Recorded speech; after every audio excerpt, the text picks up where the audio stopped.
He slammed his heavy, liquor-soaked hand against the splintered dining table. "Don't bother talking to her, she's deaf, useless girl. Can't hear a damn thing," my father shouted his words, slurring into a venomous spit. But the man standing before me didn't even blink. He was a giant towering over us, in a bespoke suit, his eyes dark and ancient. He leaned down, his lips brushing the shell of my ear, and whispered a secret only I could hear. "I know you can hear me, little bird. And I know exactly what you're hiding." The rain in Seattle always felt like a physical weight pressing down on the cracked pavement of Hewitt Avenue. For Ellie Mitchell, the relentless drumming against the single-pane windows of her apartment was a comfort. It was white noise. It drowned out the sounds of the world she desperately wanted to escape. And more importantly, it helped mask the truth she had been guarding for 7 years. Ellie wasn't completely deaf. She had profound hearing loss in her left ear, a lingering parting gift from a childhood fever her mother couldn't afford to treat, but her right ear worked perfectly fine. It picked up the sharp clinking of coffee mugs at the diner, the hiss of the fry cook's grill, and tragically the vicious, drunken ramblings of her father, Philip Mitchell. Philip was a man constructed of stale Marlboro Reds, cheap bourbon, and an ever-expanding mountain of gambling debts. When Ellie was 14, she realized that engaging with his verbal abuse only fueled his rage. So she stopped answering, she stopped reacting. When he screamed, she stared blankly at his mouth. When he threw a glass at the wall, she didn't flinch. She learned American Sign Language, carried a battered notepad, and convinced him, her teachers, and the entire neighborhood that the fever had finally taken the rest of her hearing. To the world, Ellie Mitchell lived in absolute silence. It was the ultimate armor. If she couldn't hear the insults, they couldn't hurt her. If she couldn't hear the loan sharks pounding on the door at 2 a.m., she couldn't be interrogated. At 22, she was still playing the part, working the graveyard shift at a dreary 24-hour diner called the Copper Kettle. It was a Tuesday night, the kind of night where the neon sign buzzed ominously and only the desperate or the dangerous walked through the doors. Ellie was wiping down booth number 4, her long, dark hair intentionally draped over her right shoulder to hide her good ear when the bell above the door chimed. She didn't look up. A deaf girl wouldn't have heard the bell. "Hey, Ellie, table 6. Sarah, the shift manager, signed clumsily from behind the counter. Sarah was sweet, a single mother trying to make rent, and one of the few people who treated Ellie with genuine warmth. Ellie nodded, offering a practiced, tight-lipped smile, and grabbed a fresh menu. She turned toward table 6, and for the first time in her life, her meticulously controlled heartbeat skipped. The man sitting in the red vinyl booth did not belong in the Copper Kettle. He didn't belong in this gritty Seattle suburb at all. He was massive, easily 6'6", with shoulders broad enough to eclipse the window behind him. He wore a dark, impeccably tailored suit that probably cost more than the diner itself. His skin was pale, almost luminous, under the harsh fluorescent lights, and his hair was a sleek, dark raven color. But it was his eyes that locked Ellie in place. They were a piercing, impossible shade of amber. He wasn't looking at the menu. He was looking at her. Ellie forced her breathing to steady. "You're deaf," she reminded herself. "You don't hear the hum of the fridge. You don't hear the rain. You don't feel his presence." She walked over, pulling her notepad from her apron. She clicked her pen and wrote in neat looping cursive, "Welcome to the Copper Kettle. I am deaf, so please point to what you would like to order on the menu or write it down. My name is Ellie." She slid the pad across the sticky laminate table. The giant man looked at the notepad, then back up at her. He didn't reach for the pen. Instead, he leaned back in the booth, interlacing his large, ring-clad fingers. His voice, when he spoke, was a deep, resonant baritone that sent an involuntary shiver down Ellie's spine. It vibrated in the air, rich and hypnotic. "I don't require food, Ellie." Ellie stared blankly at his lips, acting as though she was trying to read them, but struggling. She tapped the pen against the paper, tilting her head with a confused, polite smile. The man smirked. It was a terrifying, beautiful expression. "You play the part well," he murmured, his amber eyes tracking the microscopic twitch of her jaw. "Very well indeed." He finally picked up the pen and wrote a single sentence on her pad. "I am here for Philip Mitchell." Ellie's blood ran cold. The polite smile vanished from her face. She stared at the words, her mind racing. Philip owed money to a lot of people, Liam Sullivan, the local Irish mob enforcer, being the worst of them. But this man wasn't a street thug. He exuded a suffocating, terrifying authority. Ellie took the pen back and wrote, "I don't know where he is. He is my father. I haven't seen him." The man read it and stood up. He dwarfed her entirely. The ambient noise of the diner, the sizzle of the grill, Sarah humming behind the counter seemed to mute itself in his presence. He reached into his coat, pulled out a crisp $100 bill, and laid it over her notepad. "Tell Philip," the man said, not bothering to write it down, speaking directly to her face at a normal volume, "that Dominic Rochester has come to collect, and tell him that his time is up." Dominic Rochester. The name meant nothing to her, but the way he said it made it sound like a death sentence. He turned and walked out of the diner. The bell chimed again. Ellie stood frozen, staring at the $100 bill, realizing with a sickening drop in her stomach that her silent world was about to be shattered. The smell of vomit and cheap whiskey hit Ellie the moment she unlocked the door to their cramped second-floor apartment. The place was a disaster zone. Takeout boxes littered the floor, and the television was blaring a late-night infomercial. Philip Mitchell was passed out on the stained beige sofa, a half-empty bottle of Jim Beam dangling precariously from his grip. Ellie locked the deadbolt and sighed, the facade of the deaf girl momentarily slipping as she rubbed her temples. She could hear the obnoxious volume of the TV perfectly. She walked over and hit the power button. "Hey," Philip jolted awake, his bloodshot eyes struggling to focus. "What did you do that for, you useless brat?" Ellie didn't look at him. She played her part. She walked to the kitchen counter and began emptying her tips from her apron pockets. "I'm talking to you," Philip bellowed, struggling to his feet. He stumbled over a pizza box, his face flushing red with drunken fury. He marched over and grabbed her roughly by the shoulder, spinning her around. Ellie looked at him with wide, blank eyes. She raised her hands and signed quickly. "I can't hear you. Stop yelling." "Don't give me that gang sign garbage," he spat, spraying saliva. "Did you bring cash? Liam's boys were here today. They kicked in the mailbox. They want the 10 grand by midnight, Ellie. Midnight. Give me the tips." He lunged for the small pile of crumpled dollar bills on the counter. Ellie didn't stop him. 10 grand. It was impossible. She watched him frantically stuff the meager $30 into his pocket, his hands shaking violently. Suddenly, the heavy thud of footsteps echoed from the hallway outside. Not normal footsteps. They were deliberate, heavy, and synchronized. 3 men. Ellie's heart hammered against her ribs. She kept her face completely devoid of panic. Philip, however, froze, his face draining of color. Bam, bam, bam. Someone pounded on the door. It wasn't a polite knock. It was a threat. "Philip," a gruff voice shouted from the other side. "Open the damn door. We know you're in there." It was Liam Sullivan. Philip looked at Ellie, sheer terror in his eyes. He backed away from the door, mouthing the word hide, but there was nowhere to go. Before either of them could move, the front door exploded inward with a deafening crash. The wood splintered around the deadbolt, and 3 large, heavily tattooed men barged into the tiny living room. Liam, a burly man with a broken nose and a leather jacket, stepped over the ruined door. "Time's up, Artie," he growled. "Liam, please. I just need another week. I got a sure thing on the horses this Saturday. I swear to God," Philip pleaded, dropping to his knees. Ellie stood perfectly still by the kitchen counter, adopting her vacant, unhearing stare. "You owe the boss 10 grand, Artie. You don't have it. We take collateral," Liam said, his eyes scanning the room until they landed on Ellie. A nasty, predatory grin spread across his face. Well, look what we have here. She might fetch a decent price to the right buyer." He stepped toward Ellie. She didn't retreat. She forced herself not to react to the words, though her stomach roiled with nausea. "Don't bother talking to her, she's deaf," Philip shouted from the floor, desperate to protect his own skin by deflecting the attention. "Useless girl, can't hear a damn thing. She's broken merchandise, Liam. Nobody wants a deaf mute." Liam laughed, reaching out to grab Ellie's arm. "Deaf, huh? Makes her easier to manage."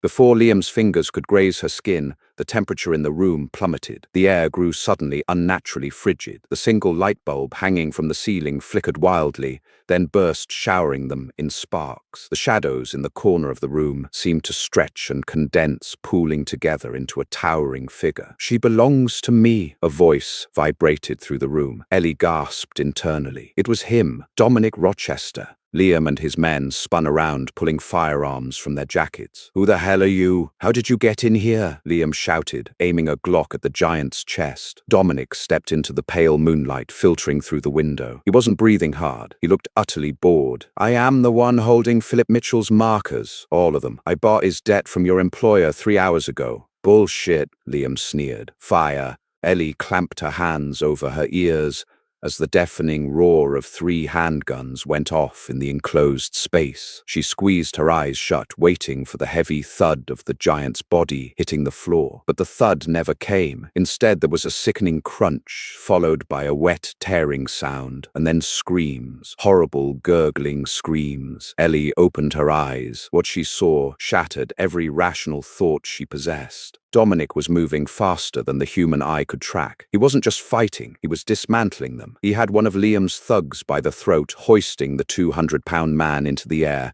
with a single, effortless hand. With a casual flick of his wrist, he snapped the man's neck. The body crumpled to the floor like a rag doll. The second thug fired again, but Dominic simply absorbed the bullets. They tore through his expensive suit, striking flesh, but there was no blood, no staggering. Dominic closed the distance instantly, his hand plunging directly through the man's chest cavity. Liam, terrified, dropped his gun and scrambled backward, slipping on the blood pooling on the linoleum. "What are you? What the hell are you?"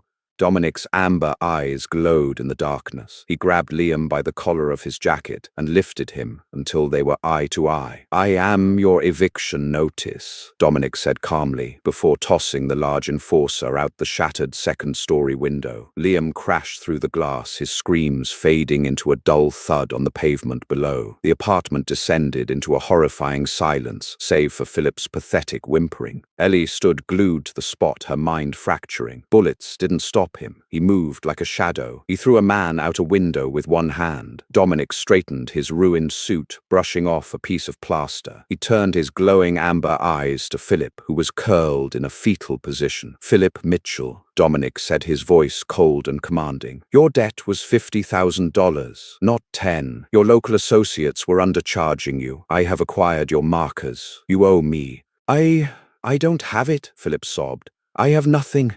Take the TV, take the girl." Dominic's gaze shifted to Ellie. She forced her face into a mask of pure, uncomprehending terror. She signed rapidly, pretending to ask what was happening. Dominic slowly walked toward her. His boots made no sound against the floorboards. He stopped inches from her. Up close, he smelled of rain, cedarwood, and copper. He was so tall she had to crane her neck to see his face. He leaned down, his face hovering mere millimeters from her right ear, her good ear. "Don't bother," Philip shouted from the floor, his voice trembling. "She's deaf." Dominic ignored him. He didn't break eye contact with Ellie. Slowly, deliberately, he whispered, his voice barely a breath against her skin. "I can hear the blood rushing through your veins, Ellie Mitchell. I can hear your heart beating at 140 beats per minute. And right now, I can hear it accelerating because you understand every single word I'm saying. I know you can hear me." Ellie's breath hitched. A tiny involuntary gasp escaped her lips. Dominic pulled back, a triumphant, predatory smile playing on his lips. He looked at Philip. "The debt is settled, Philip. I am taking the girl." The drive was agonizingly silent. Ellie sat rigidly in the plush leather passenger seat of Dominic's midnight black Maybach. The tinted windows hid the outside world, but she knew they were driving north, away from the city, up into the dense, foggy pine forests of the Olympic Peninsula. Her mind was a war zone. She was trapped. She had been sold by her father to a monster, a literal monster. She had seen him take bullets to the chest and shrug them off. She had seen him move with inhuman speed. And worst of all, he knew her secret. Or does he? She thought desperately. Maybe he was just bluffing. Maybe he couldn't actually hear my heartbeat. She resolved to double down. If she admitted she could hear, she surrendered the only tactical advantage she had ever possessed. She would remain deaf. She would be a statue. Dominic sat behind the steering wheel, his large hands resting lightly on the leather. He hadn't said a word since they left the apartment. The bullet holes in his jacket were a glaring reminder of the violence he had just committed, yet he drove with the calm demeanor of a man returning from an evening stroll. They turned off the main highway onto a private winding driveway flanked by towering ancient iron gates that opened automatically. The car glided up a long winding path bordered by thick spruce trees. Eventually, the trees parted to reveal a massive Gothic-style mansion. It looked like a fortress of dark stone with high arched windows and ivy climbing its walls, the Rochester estate. Dominic parked the car and killed the engine. He didn't look at her. He just got out. Ellie waited a beat, playing the part of someone waiting for a visual cue before unbuckling her seatbelt and stepping out into the damp, cold night air. The silence here was heavy, oppressive. There were no city sounds, no sirens, no drunken neighbors, just the wind howling through the trees. Dominic walked toward the massive oak front doors. Ellie followed a few paces behind, gripping her notepad tightly. The doors opened before they even reached them. An older man, impeccably dressed in a butler's uniform, stood in the entryway. He looked completely human, but Ellie wasn't taking any chances. "Welcome back, Mr. Rochester," the butler said, his eyes flicking to Ellie. "I see you brought a guest." "Elias," Dominic greeted, handing the man his ruined suit jacket. "Have a guest room prepared in the east wing, and have the maids dispose of this coat. It has blood on it." "Of course, sir. Right away." Dominic turned to Ellie. "Follow me." He spoke at a normal volume, facing away from her. Ellie didn't move. She stood looking at the intricate marble pattern on the floor, waiting. Dominic stopped, glancing over his shoulder. A subtle smirk crossed his face. He walked back to her, stepped directly into her line of sight, and pointed down a long, dimly lit hallway. Ellie nodded hesitantly and followed him. They entered a vast library. The walls were lined with floor-to-ceiling mahogany bookshelves filled with thousands of leather-bound tomes. A large stone fireplace dominated one wall, though no fire was lit. The room was freezing. "Sit," Dominic commanded, pointing to a heavy leather armchair. Ellie sat. She pulled out her pen and notepad, resting them on her lap. She looked up at him, her face a mask of anxious innocence. Dominic walked over to a crystal decanter on a side table and poured himself a glass of a thick, dark red liquid. Ellie's stomach churned. It wasn't wine. The metallic copper scent hit her right ear just as strongly as it hit her nose. He took a sip, then turned to face her, leaning against the edge of a heavy oak desk. "Let us drop the charade, Ellie," Dominic said softly. He wasn't looking at her lips. He was looking straight into her eyes. "You don't need the notepad here. There is no abusive father to hide from.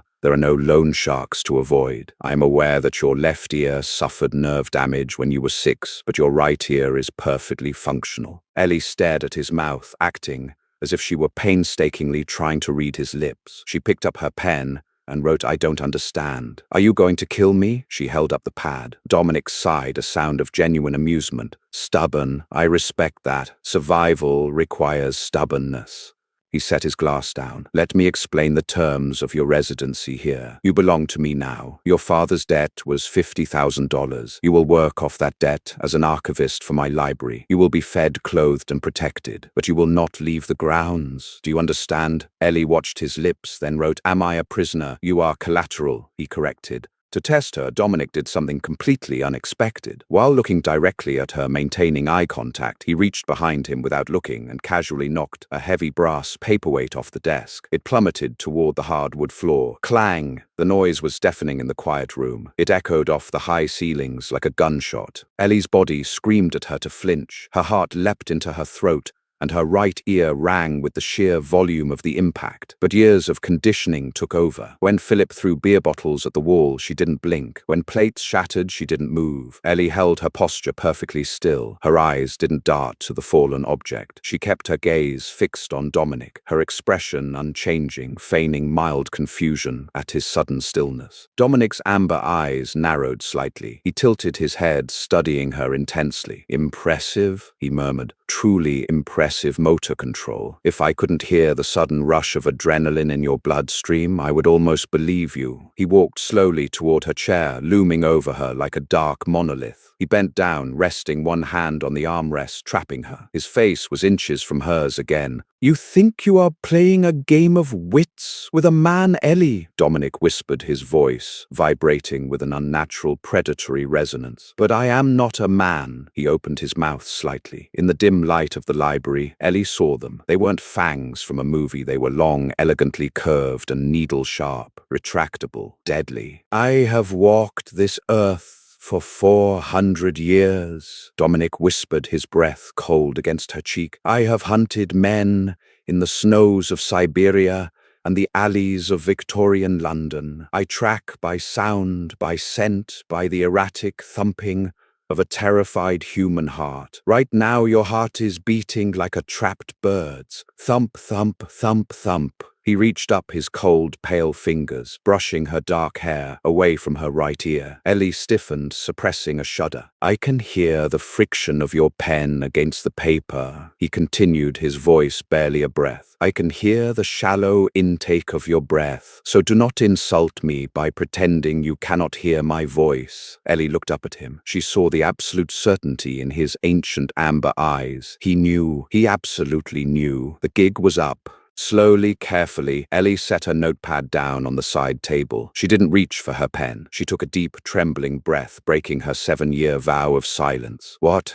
Her voice was raspy from disuse, weak and trembling. "What do you want from me?" Dominic's terrifying smile returned. It was a smile of pure victory. "I want," the giant vampire king replied, "someone to listen." The first 2 weeks at the Rochester estate felt less like captivity and more like a bizarre, velvet-lined quarantine. Ellie was given a room in the East Wing that was larger than her entire apartment back on Hewitt Avenue. It featured a 4-poster mahogany bed, an ensuite bathroom with a clawfoot tub, and a closet filled with expensive neutral-toned cashmere sweaters and heavy denim that fit her perfectly. Elias, the unflappable butler, had simply stated Mr. Rochester is very observant regarding measurements. Her job as an archivist was not a euphemism. Dominic was a meticulous, obsessive record keeper. His library held thousands of handwritten journals, ledgers, and property deeds dating back centuries. Ellie's task was to digitize and organize a specific collection of ledgers from the late 19th century. To make the work feel grounded and real, she insisted Elias order proper Gaylord archival cotton gloves and acid-free folders, a request Dominic found endlessly amusing but granted without hesitation. The silence she had maintained for 7 years was now broken, but only for him. With Elias and the maids, she still reflexively signed or wrote notes, a trauma response she couldn't simply switch off. But in the dim,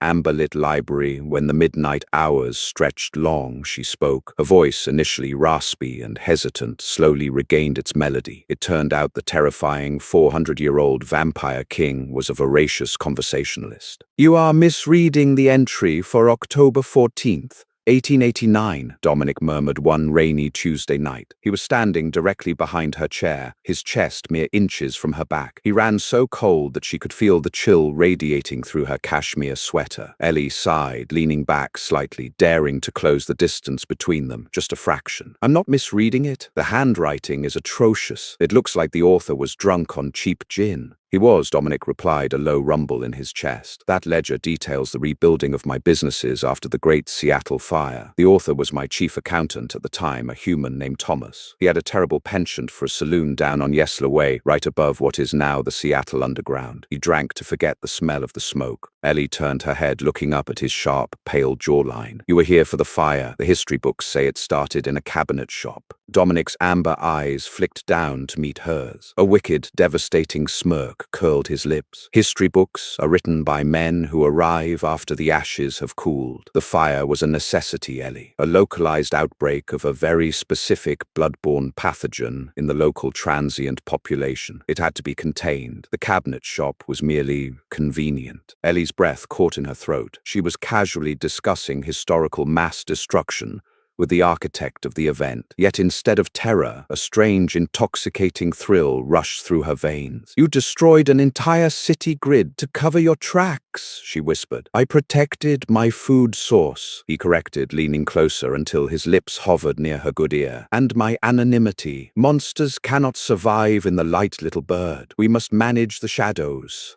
He reached around her to point at the ledger, his large, ring-clad hand resting over hers. The contrast was stark, his skin pale as moonlight, hers flushed with sudden warmth. The physical contact sent a jolt of electricity straight to her core. "Tell me about Philip Dominic," said suddenly, his tone shifting from playful to deadly serious. Ellie stiffened. "There's nothing to tell. He's a drunk. He gambled away the life insurance money when my mother died, and he's been running from loan sharks ever since. That's why Liam was there." Dominic slowly withdrew his hand, stepping back. He walked over to his heavy oak desk and picked up a manila folder. "Philip's debts to Liam Sullivan were substantial, yes. But you are missing a piece of the puzzle, Ellie. Men like Liam do not collect $50,000 in gambling debts by threatening to sell a deaf girl. They do it by moving weight." He tossed the folder onto her desk. Ellie took off her cotton gloves and opened it. Inside were photographs of a rusted shipping container at the port of Tacoma and a ledger not written in 1889 but last month. Your father wasn't just gambling, Dominic stated, his eyes glowing dimly in the shadows. He was holding a shipment of weapons for Liam's boss, Declan Gallagher. Philip lost the shipment to a rival gang in a drunken poker game. He didn't just owe them money, he owed them an arsenal. Ellie felt the blood drain from her face. Weapons, Philip can barely operate a microwave. He's no arms dealer. He is a desperate fool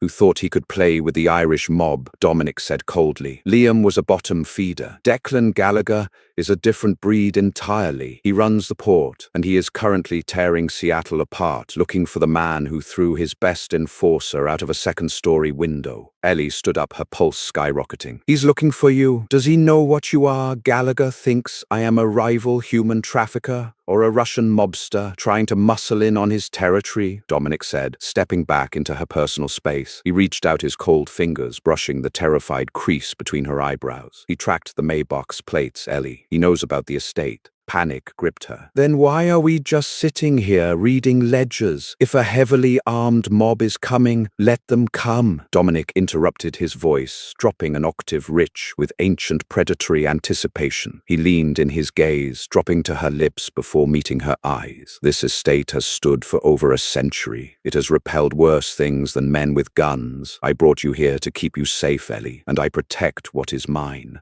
Before Ellie could process the possessive weight of his words, the heavy oak doors of the library burst open. Elias stood there, his usually immaculate hair slightly ruffled. Sir the butler said, his tone entirely too calm for the words that followed. We have heavily armed trespassers breaching the front gates. Approximately 20 men. They are demanding you hand over the girl. The heavy rhythmic thud of combat boots echoing across the cobblestone courtyard cut through the estate's unnatural silence. Ellie rushed to the towering arched window of the library, peering through the heavy velvet drapes. Below, illuminated by the harsh, sweeping beams of tactical flashlights, were men, dozens of them. They were pouring out of 3 matte black SUVs that had violently rammed through the wrought iron gates. They carried assault rifles, their faces grim and determined beneath the pouring Seattle rain. Declan Gallagher, Dominic said smoothly, standing right behind her. He didn't even look out the window.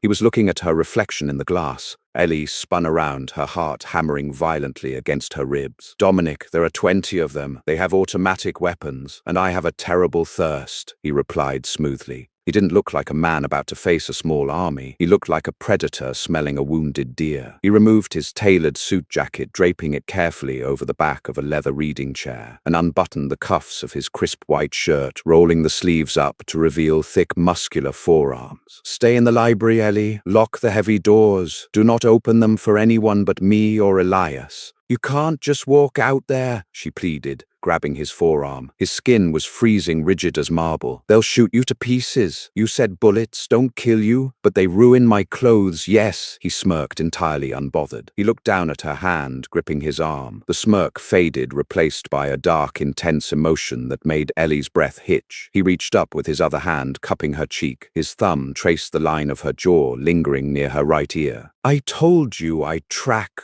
by the erratic thumping of a terrified human heart, Dominic whispered, his amber eyes searing into hers. Right now, yours is beating for me. That is intoxicating. He leaned down and pressed his cold lips against her forehead. It was a fleeting, shockingly tender gesture from a monster. Then he pulled away and vanished. He didn't walk out the door. He simply blurred, moving with such horrifying speed that the air cracked in his wake. Ellie scrambled to the heavy oak doors, shoving the massive brass deadbolt into place just as gunfire erupted outside. The sound was deafening, a staccato roar of violence that echoed off the stone walls of the estate. She ran back to the window, her hands trembling as she parted the drapes. It wasn't a fight, it was an execution. Dominic was a shadow woven into the rain. The men were firing wildly, their muzzle flashes illuminating the courtyard in strobe-like bursts of yellow light, but they were shooting at phantoms. Dominic moved laterally across the courtyard, ripping a man's throat out before the soldier even knew he was there. The spray of blood was stark against the rain. He moved to the next, grabbing an assault rifle by the barrel and snapping the weapon and the man's wrists with a sickening crunch that Ellie could hear even through the thick glass. "Where is he? Light him up!" screamed a man in a tan trench coat standing safely behind one of the SUVs. This had to be Declan Gallagher. 3 men concentrated their fire on Dominic as he paused to toss a lifeless body aside. The bullets tore into his back and shoulders, ripping through his white shirt. Dark, thick blood stained the fabric, but Dominic didn't fall. He didn't even flinch. He slowly turned his head to look at the men who had shot him, his eyes now glowing a terrifying, luminescent crimson in the dark. The men stopped firing, their faces slackening with absolute paralyzing horror. "What the hell is that?" one of them whispered, dropping his rifle. Dominic descended upon them. It was brutal, efficient, and horrifyingly primal. He wasn't just killing them, he was feeding. Ellie watched a mixture of terror and dark fascination rooting her to the spot as the Vampire King hoisted a massive thug into the air and sank his fangs into the man's neck. The thug's struggles ceased almost instantly. Within 3 minutes, the courtyard was a graveyard. 19 men lay dead or dying in the pooling rainwater. Only Declan Gallagher remained. The mob boss was on his knees in the mud, his gun empty, his face pale as a sheet. Dominic walked slowly toward him. The vampire was drenched in rain and blood. He grabbed Declan by the collar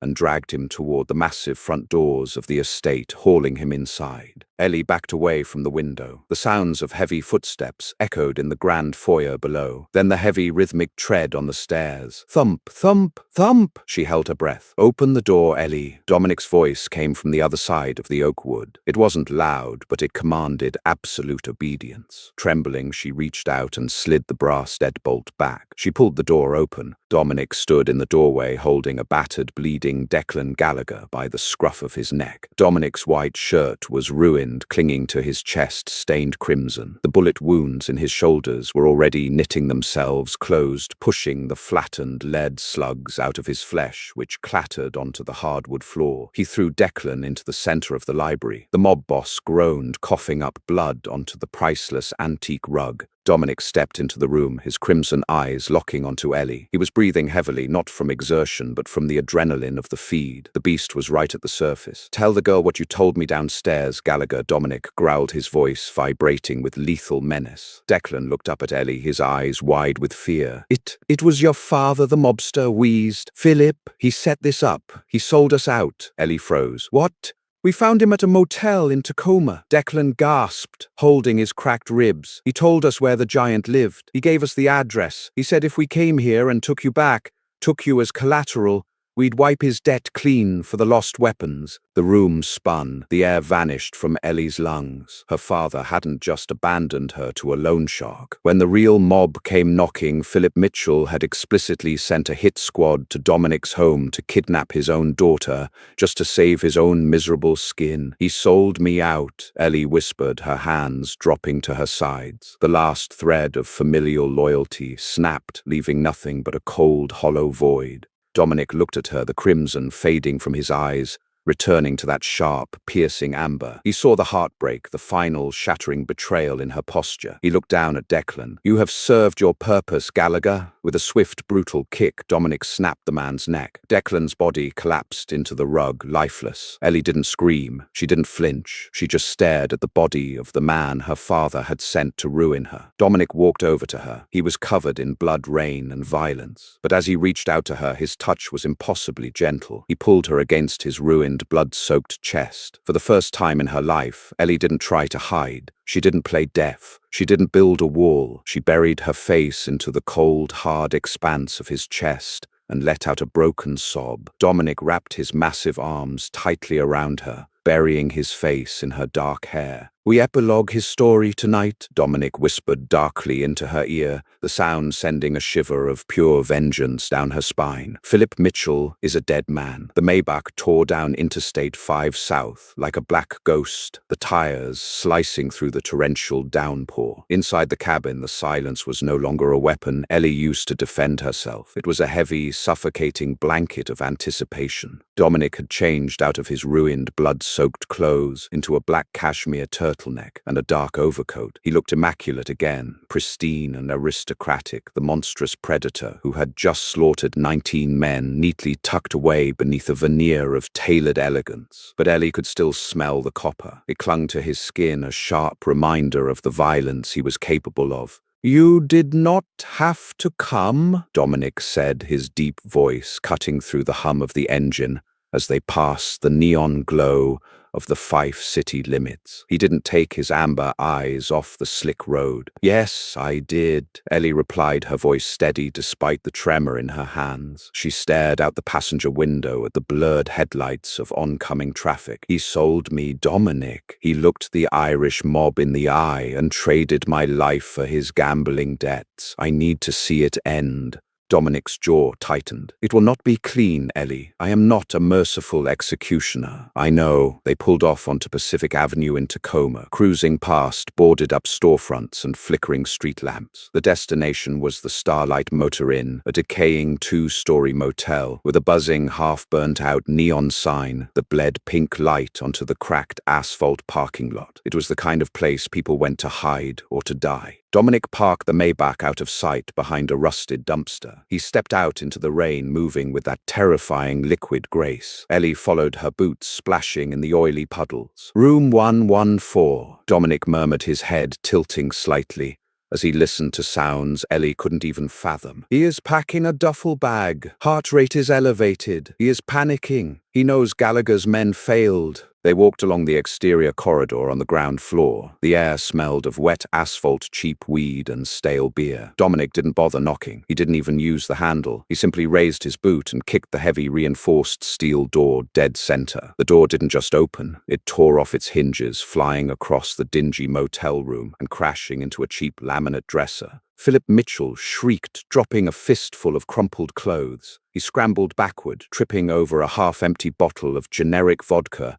and slammed against the far wall. The room was a disaster, reeking of fear and unwashed bodies. When Philip looked up and saw Dominic stepping through the ruined doorway, all the color drained from his bloated face. But when he saw Ellie step in right behind the giant, his expression morphed from terror to a desperate, sickening relief. "Ellie, oh, thank God," Philip babbled, holding his hands up in a placating gesture. "You're okay. I thought those Irish bastards were going to kill you. I told them where you were so I could go to the cops. I was trying to set a trap for them." Ellie stood frozen, staring at the pathetic, trembling man who had raised her. He was lying. He was bleeding lies from every pore. Dominic didn't say a word. He slowly stepped into the room, his amber eyes locking onto Philip like a sniper's laser. The temperature in the room plummeted instantly, the cheap floral curtains frosting over at the edges. "Mr. Rochester, please," Philip begged, dropping to his knees. He looked frantically at Ellie, signing with clumsy, shaking hands. Tell him I'm your father. Tell him to let me go."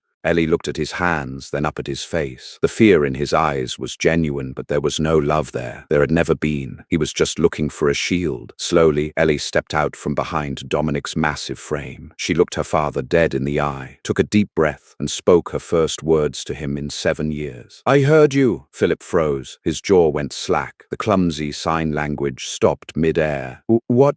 "I said I heard you," Ellie repeated, her voice gaining strength, ringing clear and cold in the filthy motel room. "I heard you tell Liam I was broken merchandise. I heard you tell Declan Gallagher I was just collateral. For 7 years, Philip, I heard every insult, every thrown bottle, every pathetic excuse. I heard it all, and I am finally done listening." Philip's eyes widened in absolute shock. The realization that his daughter had been perfectly aware of his monstrous behavior for nearly a decade hit him like a physical blow. He looked from Ellie to Dominic, a new profound terror dawning on him. "Ellie, please," Philip whimpered, his voice cracking. "I'm your blood. You can't let this freak kill me." Dominic moved so fast it was just a blur of black cashmere. In a fraction of a second, Dominic had Philip pinned against the peeling wallpaper, one massive hand wrapped around his throat, lifting him 2 feet off the floor. Philip gagged his legs, kicking wildly in the air, his hands clawing uselessly at Dominic's iron-like grip. Dominic leaned in his face, inches from Philip's purple, gasping visage. "She is not your blood anymore." Dominic whispered, his voice vibrating with a demonic resonance that rattled the cheap motel windows. She belongs to the estate. She belongs to the shadows. She belongs to me. Dominic didn't bite him. He didn't grant Philip the intimacy of a feed. With a look of utter disgust, Dominic simply tightened his grip. There was a sharp, sickening crack that echoed through the room. Philip's eyes rolled back in his head, his body going completely limp. Dominic tossed the corpse aside like a piece of garbage. It hit the floor with a heavy, lifeless thud. Ellie stared at the body. She waited for the guilt. She waited for the tears. She waited for the daughter inside her to mourn the father she had lost. But nothing came, just an overwhelming, exhausting sense of relief. The white noise was finally gone. Dominic turned to her. The predatory aggression faded from his posture. He crossed the room, stopping right in front of her, and gently reached out his cold thumb, brushing a stray tear that had managed to escape her left eye. "It is done, little bird," he murmured. "He will never sell you again. Take me home," Ellie whispered, leaning into his touch. "Take me back to the estate."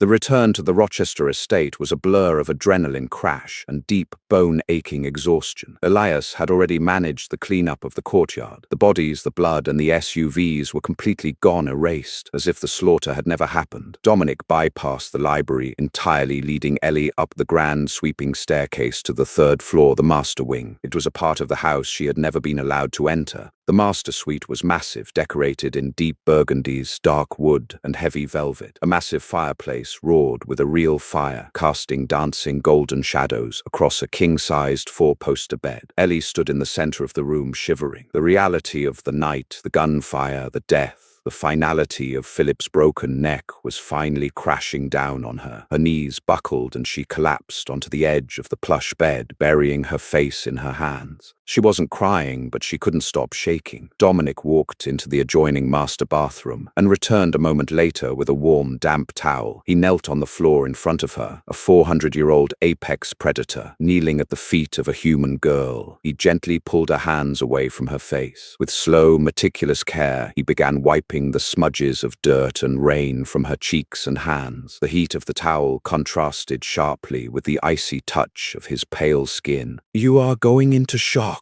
Dominic said softly, his amber eyes searching hers. "The human nervous system is not designed to process this volume of trauma in a single night." "I'm fine," Ellie lied, her voice trembling. I don't know what happens now. Philip is dead. The debt is gone. Am I still a prisoner here?"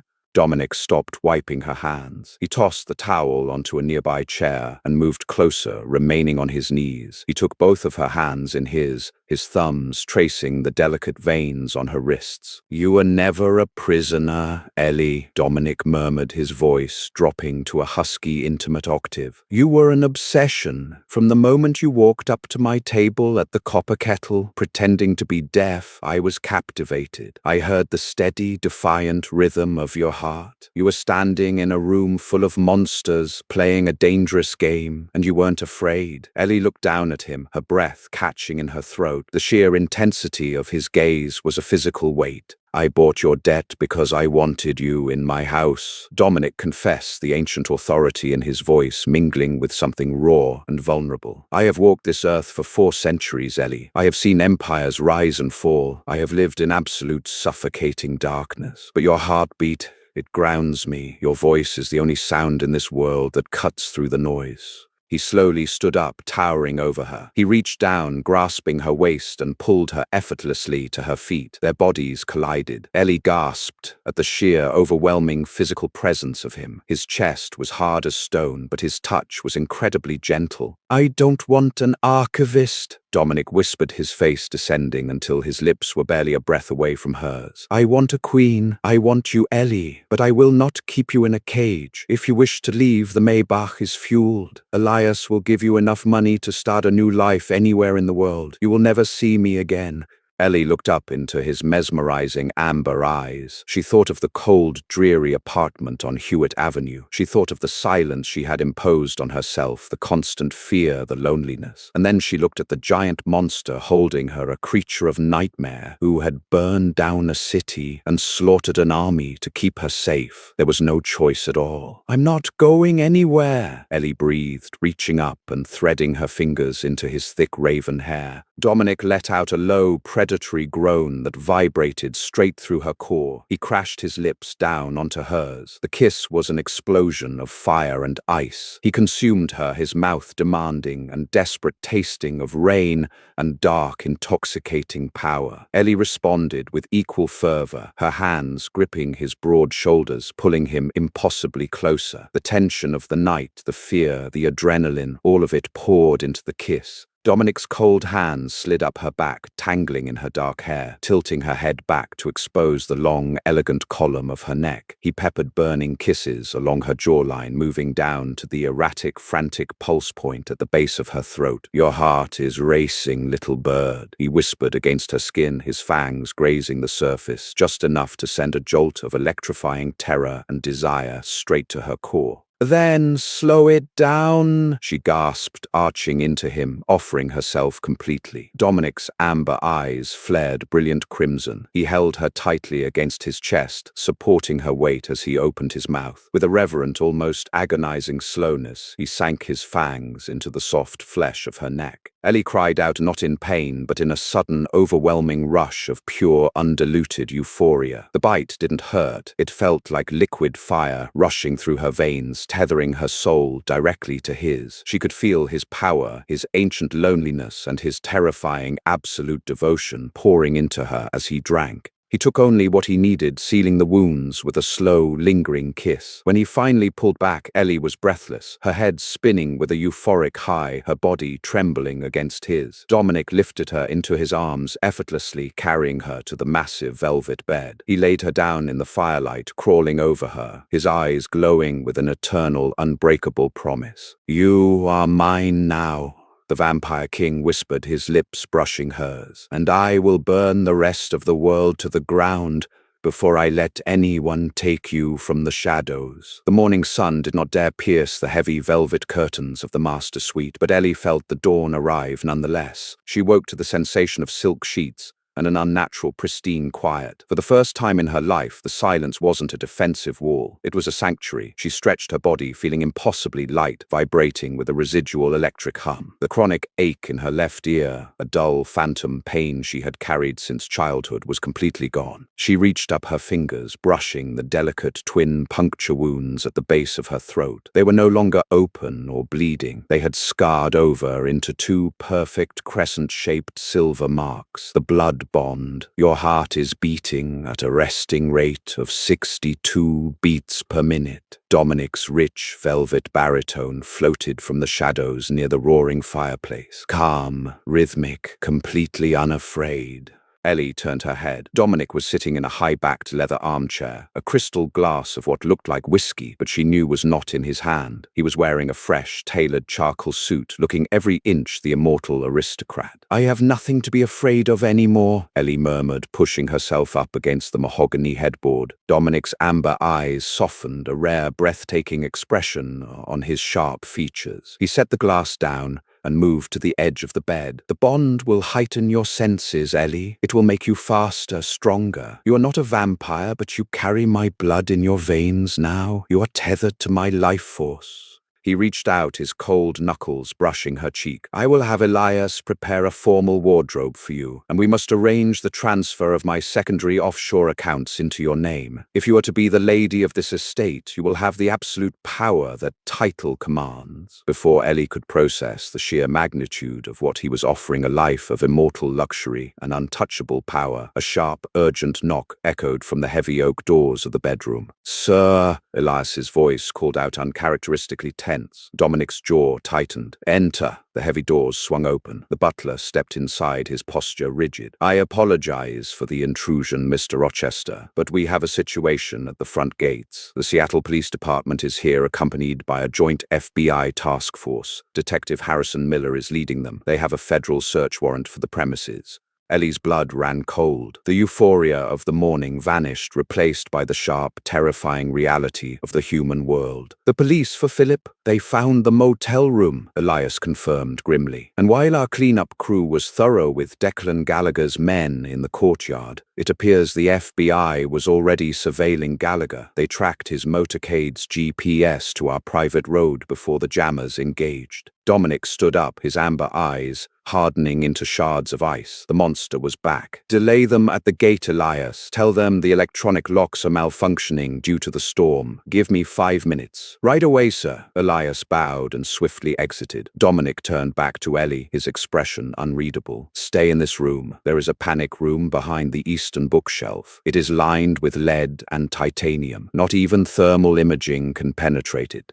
No, Ellie said, throwing the silk sheets off and stepping onto the plush rug. She grabbed one of Dominic's oversized cashmere sweaters from a nearby chair and pulled it over her head. I'm not hiding in a vault. Ellie, listen to me, Dominic commanded, his voice dropping to a dangerous vibrating octave. Harrison Miller is not a local beat cop. He is a federal hound. If he sees you, he will connect you to Philip. He will connect you to the motel. I can slaughter Gallagher's men, and the world will look the other way, but if I kill a dozen federal agents on my front lawn, it will bring an army I cannot bury. I know, Ellie said, her voice steady. She walked right up to him, tilting her head back to meet his furious, ancient gaze. That's why you can't kill them, and that's why I need to be down there. You are a liability in this. I am your alibi, she interrupted, pressing her hands against his cold, hard chest. Dominic, look at me. I've played the deaf, helpless victim for 7 years. I fooled Philip. I fooled the loan sharks. Let me fool the FBI. We are going to walk down those stairs and we are going to look them dead in the eye. Dominic stared at her, the frustration in his eyes slowly morphing into a dark, profound admiration. The predatory smirk returned to his lips. Very well, my queen, he whispered. Let us welcome the authorities. The grand foyer of the Rochester estate was bathed in the cold grey light of the Seattle morning when the heavy front doors finally swung open. Detective Harrison Miller marched in, flashing a gold badge. He was a stocky, relentless-looking man in a rumpled trench coat flanked by 4 heavily armed tactical officers. He stopped dead in his tracks, his eyes sweeping over the immaculate marble floors and the priceless art on the walls. Standing at the base of the sweeping double staircase was Dominic, exuding an aura of terrifying, untouchable wealth. Standing slightly behind him, dressed in a conservative beige cashmere sweater and dark slacks, holding her battered notepad, was Ellie. Detective Miller, I presume? Dominic said, his voice smooth and dripping with aristocratic boredom. To what do I owe the pleasure of a federal home invasion at 8 in the morning? Miller sneered, stepping forward. Cut the crap, Rochester. I have a warrant to search this property for Declan Gallagher, 19 of his associates, and any evidence tying you to the murder of Philip Mitchell in Tacoma last night. Miller pulled out a stack of crime scene photos and slammed them onto a nearby antique credenza. The top photo showed Philip's bloated, lifeless body on the cheap motel floor. Gallagher's SUVs came up this road last night and never came back down, Miller barked. And Philip Mitchell, a man who owed Gallagher heavily, turns up with his neck snapped like a twig. I know you're the rival player who took Gallagher out. Now, where are the bodies? You are welcome to search my estate, detective, Dominic said, calmly gesturing to the vast house. Though I suspect your GPS data is flawed. My security team reported a convoy of unmarked vehicles bypassing my gates and heading further up into the logging roads around midnight. Perhaps Mr. Gallagher had business in the mountains? Miller's face flushed red with anger. He knew Dominic was lying, but Elias's cleanup crew was flawless. The courtyard was spotless. Miller's eyes suddenly snapped to Ellie. He pulled out a file from his briefcase. And who is this? According to Philip Mitchell's file, his daughter went missing yesterday. Ellie Mitchell. Fits the description. Dominic didn't flinch. Miss Mitchell is my newly appointed archivist. She has been residing here for the past 2 weeks, cataloging my historical ledgers. She is legally deaf, detective, so please refrain from shouting at her. Miller's eyes narrowed into slits. He looked at Ellie, who was staring blankly at the detective's mouth, playing the part of a confused, innocent bystander to perfection. Deaf, huh? Miller muttered. He walked slowly toward her. He stopped 2 feet away. Your father is dead, Ellie. Murdered. Does that mean anything to you? Ellie didn't react. She kept her face entirely neutral, letting a mild, polite confusion rest in her eyes. To test her, Miller did exactly what Dominic had done weeks ago. He suddenly violently slammed his heavy metal flashlight against the marble pillar right next to Ellie's head. Clang, the tactical officers flinched. Ellie did not blink. She did not breathe in sharply. Her heart rate, tethered to the ancient vampire standing beside her, remained a perfectly steady 62 beats per minute. She simply looked at the flashlight, then back at Miller's face, and raised a single, questioning eyebrow. She pulled the pen from her pocket and wrote on her pad, "Why are you hitting the wall? Are you looking for something? I have been here all night,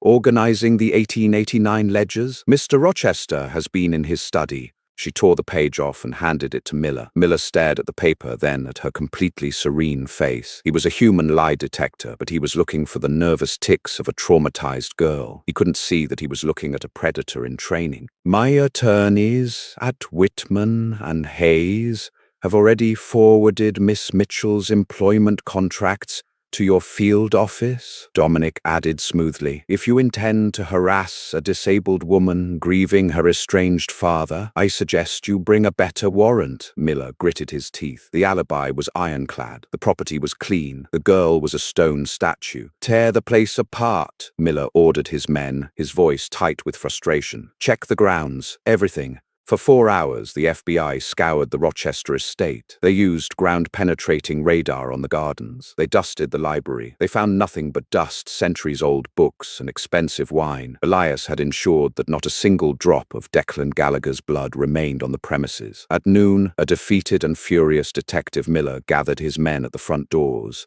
"This isn't over, Rochester," Miller promised, pointing a finger at Dominic. "I don't know how you hid 20 bodies, but I will find out. You slip up once, and I'll bury you. Have a safe drive back to the city." "Detective," Dominic replied, a polite, chilling smile on his face. The heavy doors clicked shut behind the federal agents. The sound of their vehicles driving away faded into the distance. The estate fell silent once more. Ellie let out a long, slow breath. She looked down at the battered notepad in her hands, the crutch she had carried for 7 miserable years. Without a word, she walked over to the grand fireplace in the foyer, struck a heavy match, and set the pad on fire. She dropped the burning paper onto the logs, watching her old life turn to ash. Dominic walked up behind her, wrapping his arms around her waist, pulling her back against his chest. He buried his face in her dark hair, inhaling deeply. "You did not flinch," he murmured, his voice rumbling against her spine. "I told you," Ellie whispered, turning in his arms to face him. She reached up, tracing the sharp line of his jaw. "I'm done being the helpless girl. Let them hunt us. They have no idea what's waiting for them in the dark." Dominic's amber eyes flared crimson. He smiled, baring his fangs, and pulled his queen into the shadows. And that brings us to the thrilling conclusion of She's Deaf. Ellie didn't just survive the mob and the FBI. She completely manipulated them, proving she is the perfect, deadly match for our vampire king. What did you think of that insane twist where her father actually sold her out to the hit squad? Did Ellie do the right thing by embracing the darkness and ruling the estate with Dominic? Let me know your thoughts and theories in the comments below. If you love this steamy, dark vampire romance, don't forget to smash that like button, share this video with your fellow dark romance lovers, and subscribe for more epic, twisting stories every single week. See you in the next one.